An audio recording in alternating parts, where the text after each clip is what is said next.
আরে আরে আরে, এটা কি অবস্থা হলো? আচ্ছা, এবার আসল কথা আসে। তো গতকাল ছিল আমাদের এক বন্ধুর বার্থডে।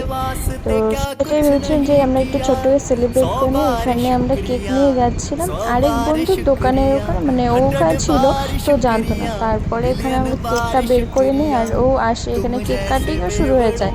কেক কাটিং হওয়ার পরে ও সবাইকে কেকও খাইয়ে দেয়, কিন্তু আসল টেস্টটা তো এখানেই বাকি আছে। এখানে দেখো ও সবাই কি অবস্থা করেছিল, একদম কেক দিয়ে ভূত বানিয়ে দিয়েছিল। তারপরে এখানে আবার ময়দা দিয়ে ভূত বানানো হয়েছে। এরপরে আবার ছিল ডিম, ডিম দিয়েও ভূত বানানো হয়। আর সে কাদা জল, সেটা দিয়েও ভূত বানানো হয়। তারপর নিচে অবস্থা তো তোমরা দেখতে পেলে কি অবস্থা, যেন মুখ ধোয়ার চেষ্টা করছিল, কিন্তু কি হবে, কিছুই হচ্ছিল না। এইভাবে ও বাড়ি চলে যায়, আর আমরাও বাড়ির পথে রওনা হই। এখান থেকে আমরা আমাদের বাড়ির রাস্তায় চলেও আসি। আর এইটুকুই, আজকে ব্লগটা কিরকম লাগলো তোমরা কমেন্টে জানিয়ে দিও।